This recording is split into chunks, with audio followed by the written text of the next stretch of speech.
साईं की बात। बच्चे, तुम जिस सुकून की तलाश में यहाँ वहाँ भटकते हो, इधर उधर तुम्हारा मन जाता है, तुम्हारी सोच जाती है ना मेरे बच्चे, तो मैं तो तुम्हारे अंदर हूँ मेरे बच्चे।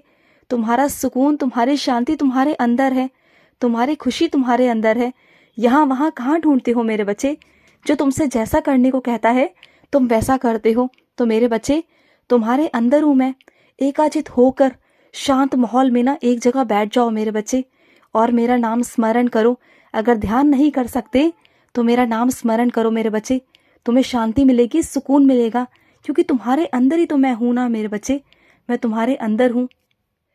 और सुनो, जब आज घर से बाहर निकलो तो मेरे आगे दिया जलाकर निकलना, और जिस काम के लिए भी जाओगे ना तो मेरी स्वीकृति जरूर लेना मेरे बच्चे। मैं तुम्हारे साथ चलूंगा, और जिस कार्य के लिए तुम जाओगे उसमें तुम सफल रहोगे मेरे बच्चे। मैं तुम्हारे साथ चलूंगा। और सुनो, तुम बिल्कुल चिंता मत करो। जो तुम्हारी झोली खाली है ना वो जल्द भर जाएगी मेरे बच्चे, जल्द भरेगी। जो तुम्हारी सूनी झोली है ना उसे तुम्हारा साईं बहुत जल्द भर देगा मेरे बच्चे, बहुत जल्द भरेगा। तुम रोते क्यों हो मेरे बच्चे? मत रोया करो ना, मैं तुम्हारे साथ हूँ, तुम्हारे परिवार के साथ हूँ, तुम्हारे परिवार की रक्षा कर रहा हूँ मेरे बच्चे। तो क्यों चिंता करते हो? और जो गलती हुई है मेरे बच्चे वो अनजाने में हुई है। मैंने सब देखा है कि किसके मन में क्या है। तो मेरे बच्चे, जो तुम्हारे साथ अन्याय कर रहा है ना वो ज्यादा दिन तक नहीं कर पाएगा, क्योंकि उसका वक्त अब समाप्त हो चुका है। उसका पाप का घड़ा भर चुका है मेरे बच्चे। वो चाह कर भी अब तुम्हें चोट नहीं पहुंचा पाएगा, क्योंकि तुम्हारा साईं स्वयं तुम्हारी रक्षा कर रहा है, तुम्हारे परिवार की रक्षा कर रहा है मेरे बच्चे।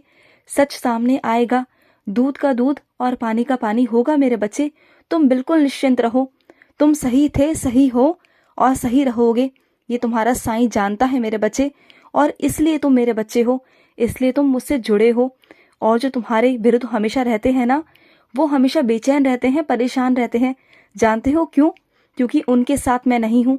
क्योंकि वो जानते हैं कि वो अंदर से बहुत खोखले हैं, वो अंदर से सब जानते हैं, लेकिन वो तुम्हें दिखाते हैं कि वो कितने ताकतवर हैं तुमसे, और तुम्हें कमज़ोर दिखाते हैं मेरे बच्चे। लेकिन तुम कमज़ोर नहीं हो, मैं तुम्हारे साथ हूँ। और सुनो मेरे बच्चे, किसी का अगर बुरा वक्त है ना मेरे बच्चे तो उस समय उसका हाथ थाम लेना मेरे बच्चे, उसका हाथ पकड़कर उसे सहारा देना, उसकी हिम्मत बढ़ाना मेरे बच्चे। क्योंकि अगर तुम ऐसा करोगे ना, तुम अगर मुझसे जोड़ोगे उस बच्चे को ना तो तुम्हें जिंदगी भर उसका फल मिलेगा, दुआएं मिलेंगी, और तुम्हारे बच्चों को भी मिलेंगी मेरे बच्चे, देखना। और सुनो, ऊदी के रूप में मैं बहुत जल्द तुम्हारे घर पर आ रहा हूँ मेरे बच्चे। जो भी तुम्हारे घर में बीमारी है, परेशानी है ना वो सब दूर करूंगा मेरे बच्चे। आ रहा हूँ तुम्हारे घर मेरे बच्चे, किसी बच्चे के द्वारा ही आऊंगा, लेकिन आऊंगा मेरे बच्चे, जल्द आ रहा हूँ। और तुम्हें एहसास कराऊंगा कि मैं हमेशा तुम्हारे साथ हूँ। तुम देखना मेरे बच्चे, मैं एहसास भी कराऊंगा कि मैं हमेशा तुम्हारे साथ रहता हूँ।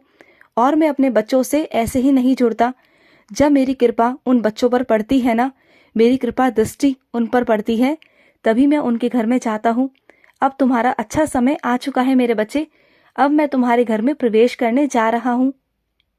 और अपने कुछ बच्चों से कहना चाहता हूँ, तुम सबके लिए कुछ ना कुछ मांगते हो, कभी अपने बच्चों के लिए, कभी परिवार के लिए, कभी किसी और के लिए विनती करते हो, प्रार्थना करते हो, लेकिन अपने लिए मुझसे कुछ नहीं कहते, कुछ नहीं मांगते, कोई प्रार्थना नहीं करते, सबके लिए मांगते हो। लेकिन मैं तुम्हें बिन मांगे देता हूँ। मैं जानता हूँ कि तुम कभी भी अपने लिए कुछ नहीं मांगोगे, क्योंकि तुम बहुत प्यारे हो। तुम निस्वार्थ भाव से सबके लिए मांगते हो, सबके लिए प्रार्थना करते हो, लेकिन अपने लिए कभी कुछ नहीं मांगते, कुछ नहीं कहते, बस मेरे आगे बैठ जाते हो, और आंसू ही आंसू होते हैं मेरे बच्चे। मैं जानता हूँ, मत रोया करो ना मेरे बच्चे, मैं हमेशा तुम्हारे साथ हूँ मेरे बच्चे, मैं हमेशा तुम्हारे साथ हूँ। तुम्हारी और तुम्हारे परिवार की रक्षा कर रहा हूँ मेरे बच्चे, और तुम्हारे खुशी का भी ख्याल रखता हूँ। खुश रहो मेरे बच्चे, हमेशा खुश रहो। आज का साई संदेश समाप्त हुआ।